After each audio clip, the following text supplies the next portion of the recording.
In a world that never stops talking, silence has become terrifying. We fill every spare moment with podcasts, social media, notifications, and noise. The idea of sitting alone with our own thoughts, truly alone, has become almost unthinkable. We've confused being alone with being lonely. And that confusion is costing us something essential. We are more connected than any generation in human history. And yet, we report higher levels of loneliness, anxiety, and depression than ever before. The paradox is striking. We're surrounded by people, digitally and physically, but we feel increasingly isolated. What if the problem isn't that we're too alone, but that we've forgotten how to be alone? What if the art of solitude, cultivated by philosophers, artists, and thinkers for centuries, holds the key to a richer inner life? The French philosopher Blaise Pascal wrote in the 17th century, "All of humanity's problems stem from man's inability to sit quietly in a room alone." That was over 350 years ago, long before smartphones, social media, and the attention economy. If Pascal saw the problem then, how much more acute is it now? Today, we're going to explore the philosophy of solitude. The difference between being alone and being lonely. Why solitude has been treasured by thinkers from the Stoics to Nietzsche. And how reclaiming the art of being alone might be one of the most important things you can do for your mind, your creativity, and your soul. Let's start with a crucial distinction that our modern language has blurred. Loneliness and solitude are not the same thing. They are fundamentally different experiences. Confusing them has cost us the ability to appreciate one of life's most valuable states. Loneliness is a feeling of distress caused by a perceived gap between the social connections you want and the social connections you have. It's a sense of isolation, of being cut off, of wanting company but not having it. Loneliness is painful, and it's not what we're talking about today. Solitude is different. Solitude is the state of being alone without feeling lonely. It's a chosen, often cherished, condition. The psychologist Donald Winnicott made a crucial observation: the capacity to be alone is one of the most important signs of emotional maturity. A child who can play contentedly by themselves, without constant external stimulation, is developing a healthy inner world. An adult who can sit alone without reaching for their phone, without needing to distract themselves, has achieved something rare and valuable. Loneliness is a wound. Solitude is a skill. One hurts. The other heals. One drains you. The other restores you. The problem isn't that we're sometimes lonely, that's a normal human experience. The problem is that we've so filled our lives with noise and distraction that we've never developed the capacity for solitude. And when we do find ourselves alone, we don't know what to do with it except feel lonely. This capacity for solitude isn't new. It's been cultivated across cultures and centuries. The desert fathers of early Christianity withdrew to the Egyptian wilderness not to escape people, but to find themselves, and God, without distraction. Buddhist monks have practiced solitary meditation for millennia. The philosopher and Trappist monk Thomas Merton wrote, "It is in deep solitude that I find the gentleness with which I can truly love my brothers." Notice the paradox. Solitude, far from making you antisocial, can actually deepen your capacity for genuine connection with others. When you're comfortable alone, you don't approach relationships from a place of desperate neediness. You come from fullness, not emptiness. The theologian Paul Tillich put it simply: loneliness expresses the pain of being alone and solitude expresses the glory of being alone. The same external circumstance, being by yourself, can either be painful or glorious, depending entirely on your internal posture. Loneliness is being alone against your will. Solitude is being alone on purpose. The question isn't whether you'll ever be alone. The question is whether you'll transform that aloneness into something life-giving or let it crush you. And that transformation begins with understanding what solitude actually offers. Throughout history, philosophers have not only written about solitude, they've practiced it. They understood that thinking deeply requires time alone. That creativity and self-knowledge flourish in the quiet. That the examined life Socrates spoke of can't be examined if you're never alone long enough to ask yourself hard questions. Let's explore what the great thinkers have taught us about the art of being alone. The Stoics were masters of inner discipline. In a Roman world just as noisy and status-obsessed as our own, gladiatorial games, political intrigue, endless social climbing, they carved out space for solitude and reflection. Seneca wrote, "The primary indication of a well-ordered mind is a man's ability to remain in one place and linger in his own company." Let that sink in. The mark of a healthy mind isn't productivity, social success, or constant activity. It's the ability to stay still and be content with your own thoughts. Marcus Aurelius, the Roman emperor, the most powerful man in the world, wrote his Meditations not for publication, but for himself. He stole moments of solitude amid the chaos of ruling an empire to examine his own soul. If the emperor of Rome could find time for solitude, what's our excuse?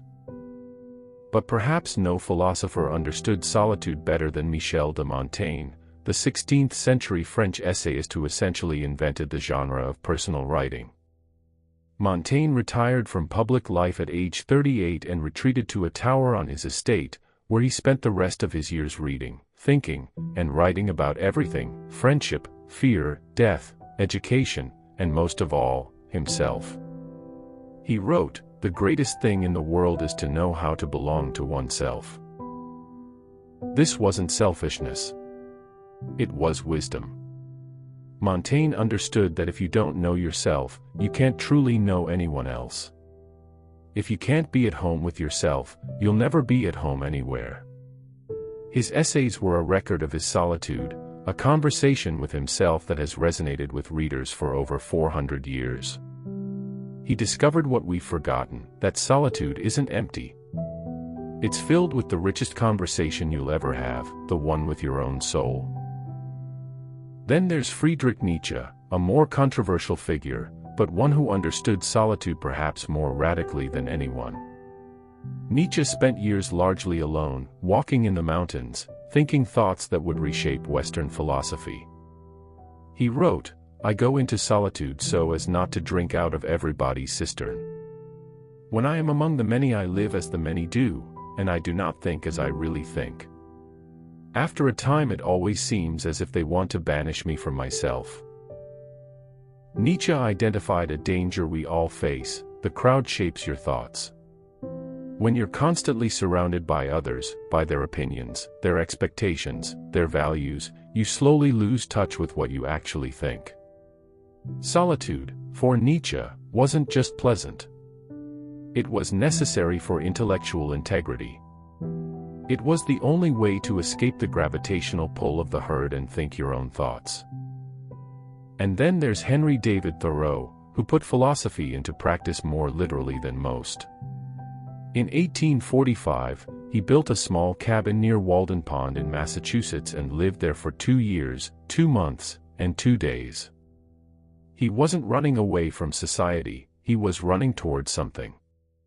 He wanted to live deliberately, to front only the essential facts of life, to see if he could learn what it had to teach.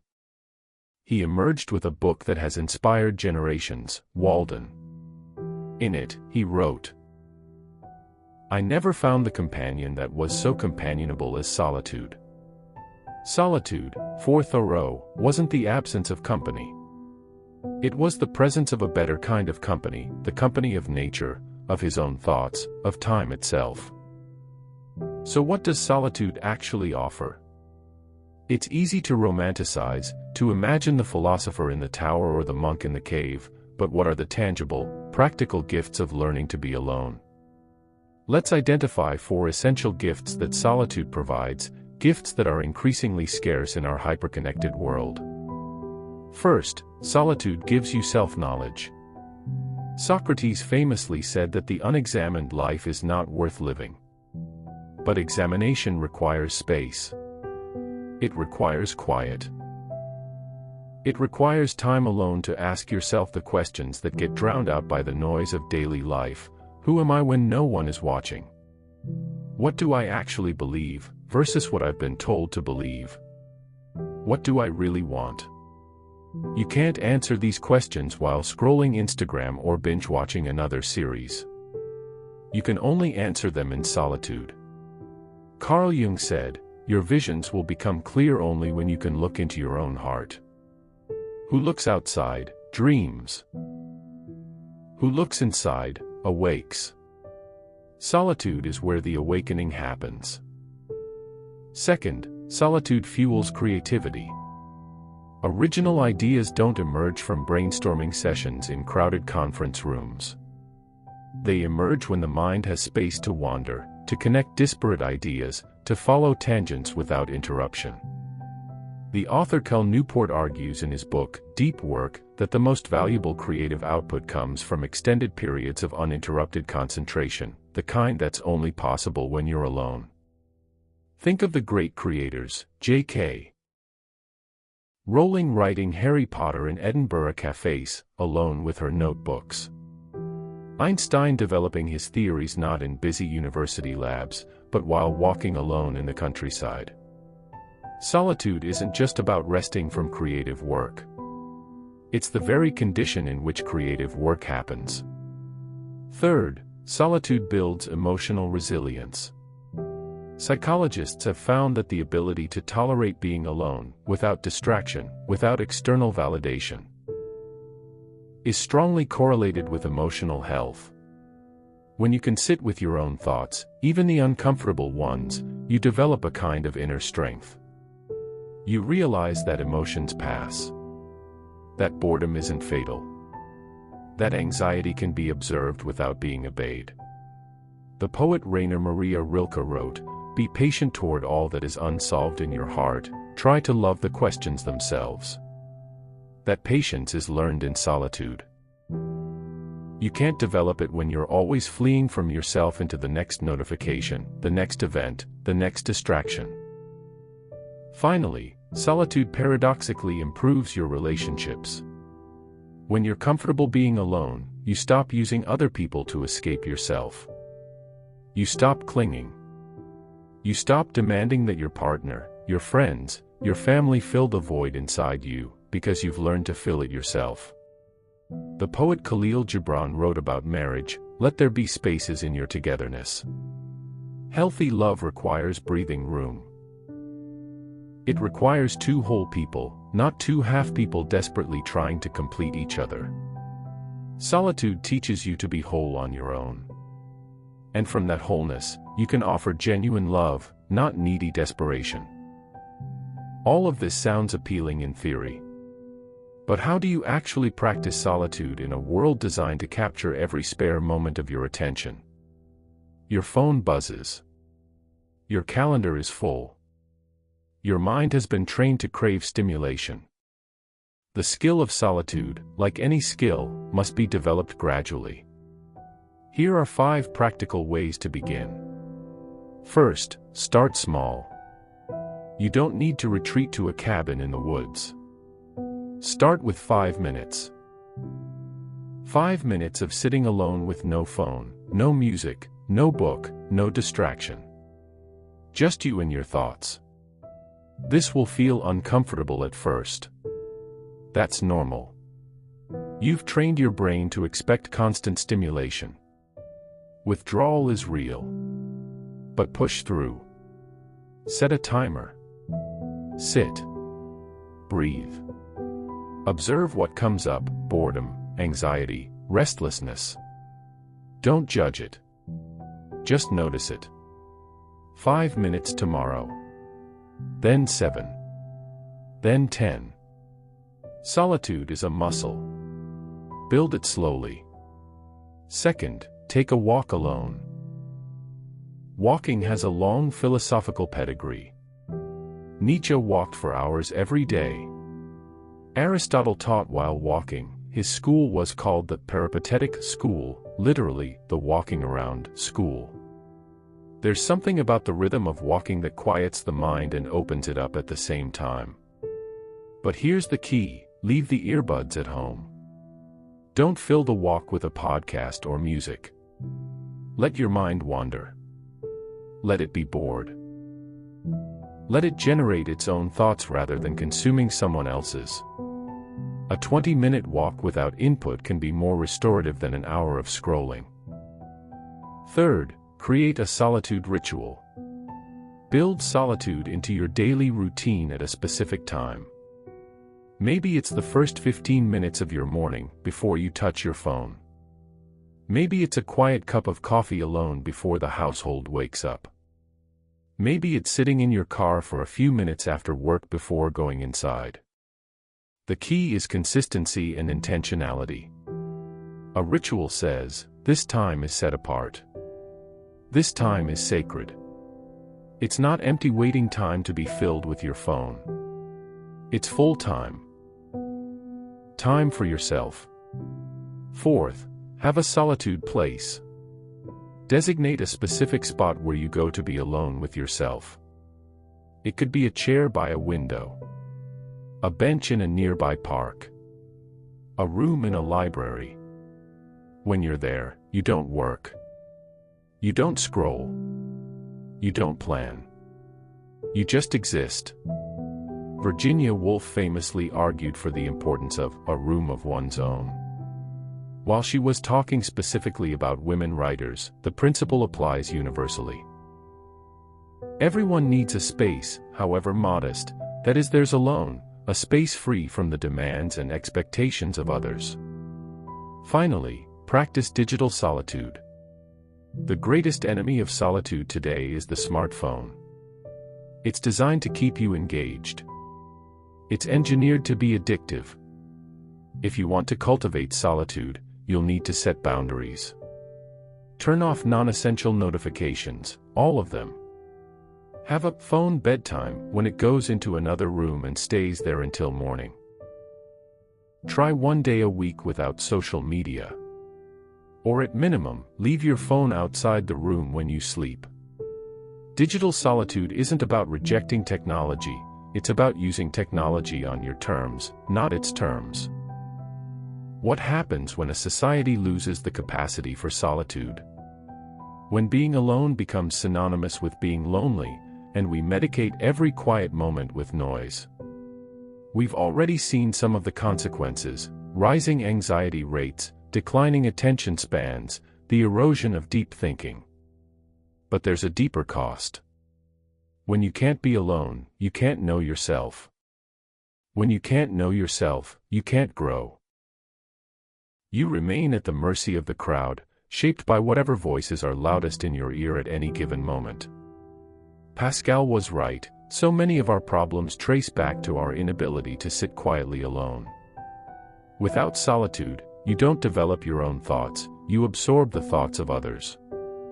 Without solitude, you don't process your emotions, you suppress them with distraction until they erupt in unhealthy ways. Without solitude, you don't develop a sense of identity that can withstand pressure.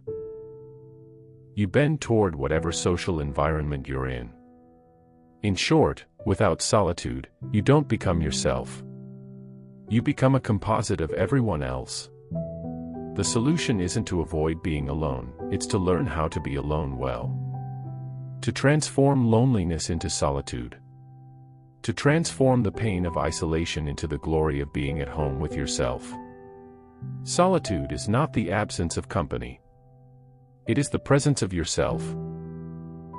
And that presence, discovered in the quiet, may be the companion you've been searching for all along. If this video gave you permission to embrace some quiet in your life, share it with someone who might need that same permission.